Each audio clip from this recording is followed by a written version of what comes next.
You ask Tiger to solve. This deals with linear equations with one unknown. The final result is x equals 320. Let's solve it step by step. Group all constants on the right side of the equation. Subtract 20 from both sides. Simplify the arithmetic.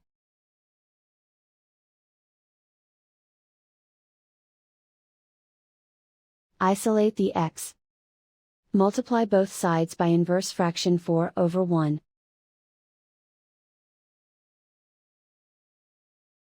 Group like terms. Multiply the coefficients. Simplify the fraction. Simplify the arithmetic.